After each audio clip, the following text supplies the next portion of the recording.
Hey babe, how's it going? Just wanted to call and let you know that I'm on my way home. The GPS says I should be home a little after 5:30. Alright, well I'll see you in about an hour and a half then. Oh, hey, how's it going? So, this video is about two things. One, we want to talk about C.M.V, which is Cytomegalovirus, which is the virus that caused the problems that Alessandra had. Second, well, I guess it's three things. The second thing it's going to be about is I need a haircut because it's like way too long. So I'm gonna hopefully get a haircut tonight.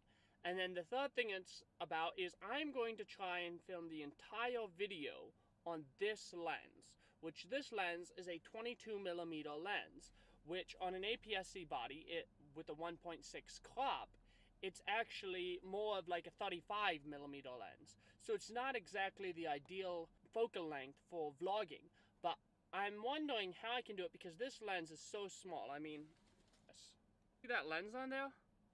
I mean, it is so small and compact, and it really makes this setup a lot smaller. I mean, most people vlog on like a 10mm for an APS-C body or a 16mm for a full frame body. But this lens, another thing I like about it is that it has an aperture of f2. The wider the aperture, the shallower your depth of field. So you get a more cinematic result from a wider aperture. And then you also, when you're in a low light environment, you get better low light performance because the aperture is wider and it's letting more light in. So I actually right now have an ND filter on here so that I can get my exposure right. I've talked way too much. I actually do gotta get home because I'm walking today in Ocean Isle Beach and I live in Bargar, so that is like an hour and a half drive. So I'll talk to you when I get back home.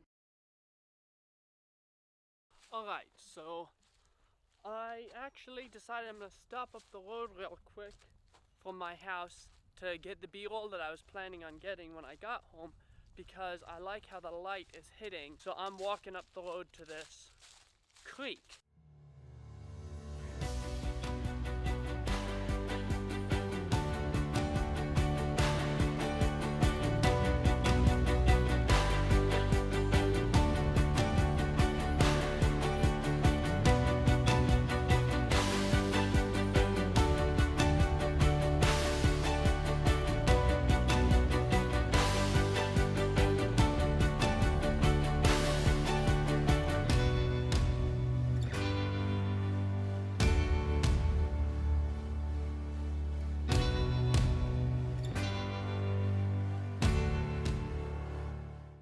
So when you're walking around in a very swampy area, you definitely got to be careful because of that.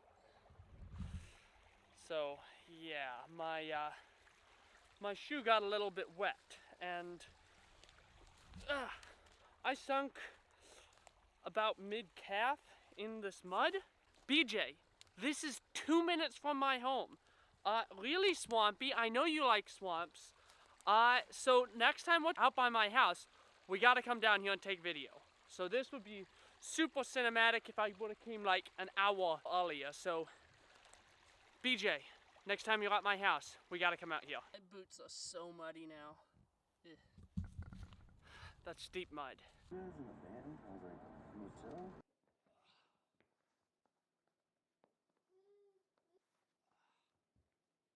Alright, and now it's time to get a haircut.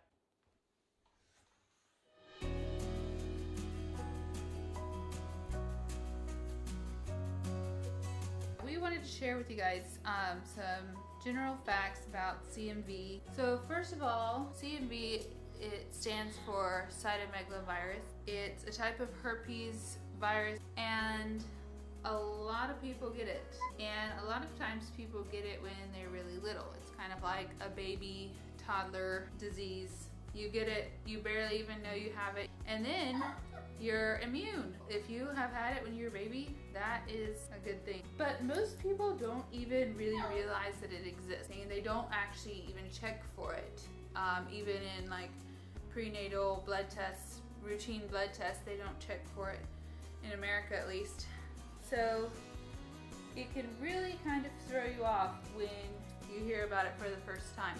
And actually, I looked up some stuff and found out that about 9% of women know about it. 91% of women don't even know it exists. So the women who get it, 40% of them will pass it on to their baby through the placenta.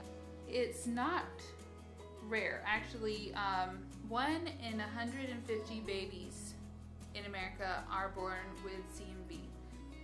Only 1 in 6 of those are permanently affected, but it is the leading cause of hearing loss in children. So the 1 of every 150 children who are born with C.M.V, 75% of them will have some kind of hearing loss. And usually that hearing loss comes about over time. You may not see it right away, and it actually tends to worsen over time. So the longer it goes, the worse it gets. And 20% of them have vision loss. In some ways, it's, you can have C.M.V and it not be a huge deal, but then sometimes, in a lot of cases, it can really, really affect your child's life. And the vision and hearing are the two of the main things, but there's a lot of other things, like failure of the vital organs, brain injury, developmental delay is pretty common. So almost everyone has heard about Down syndrome, spina bifida, HIV, but as I said earlier, only 9% of women have heard about C.M.V, and C.M.V cause more disabilities in children than Down syndrome, alcohol fetal syndrome, HIV/AIDS, spina bifida.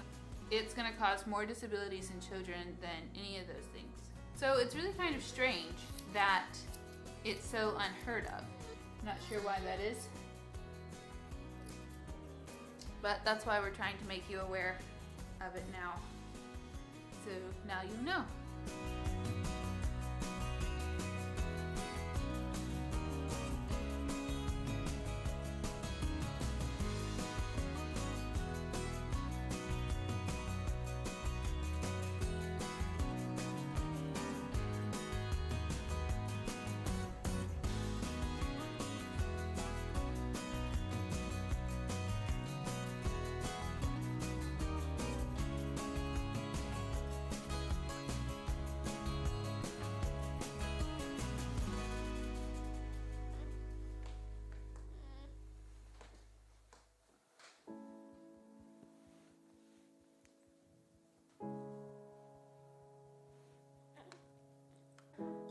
So our personal experience with C.M.V has been probably a bit more traumatic than most people's, although we do know at least one other couple who has lost a child due to C.M.V.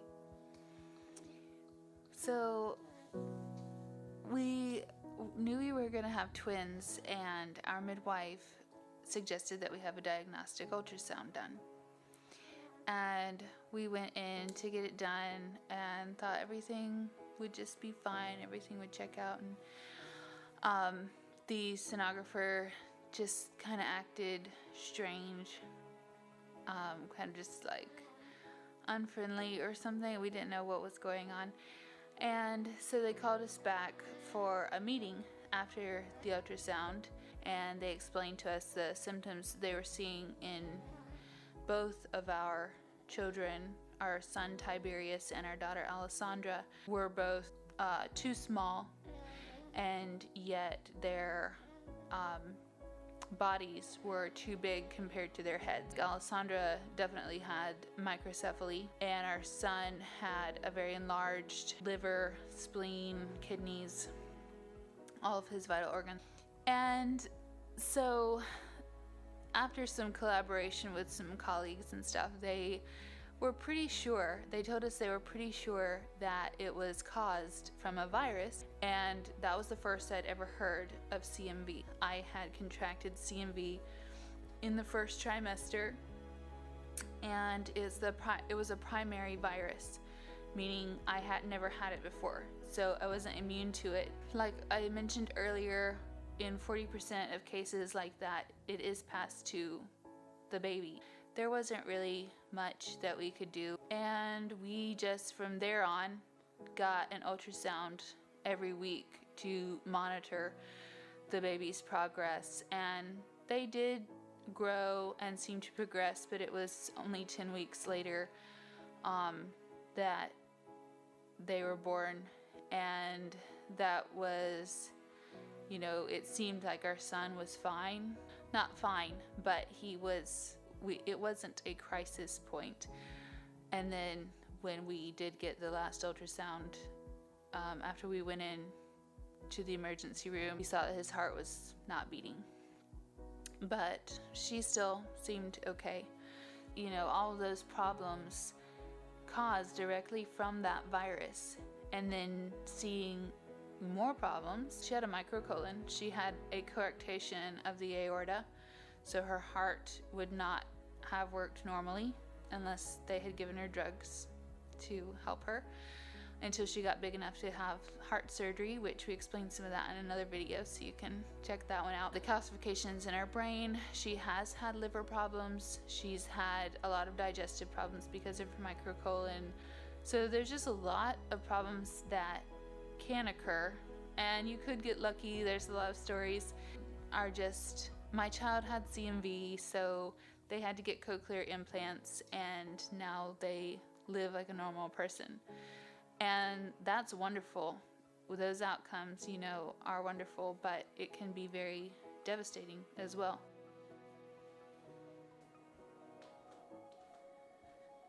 Now, I'm not a big proponent of running out and taking every single test that there is out there to take.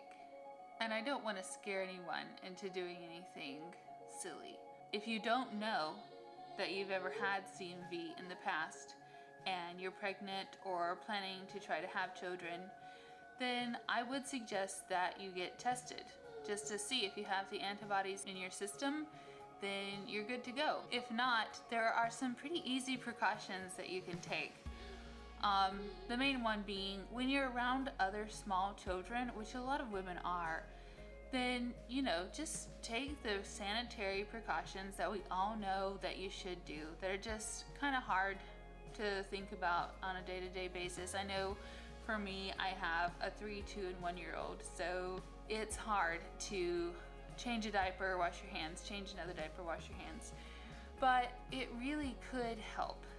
So I would just encourage you to take a simple test, find out, or if you don't want to take a test and find out, just use the precautions that we all know are good ideas anyway, and just take them more seriously. Because I don't want your child to be one of those 5,000 children like mine is. I would also encourage you that if you do know someone who's pregnant, to let them know about the risks of C.M.V, or just let them know that it's out there. Please share this video to help get this information out so that more than 9% of women know about C.M.V.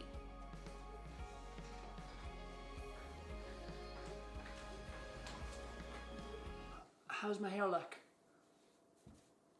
Better? I think it looks a lot better. Remember to like this video and comment down below, and we'll see you in the next one.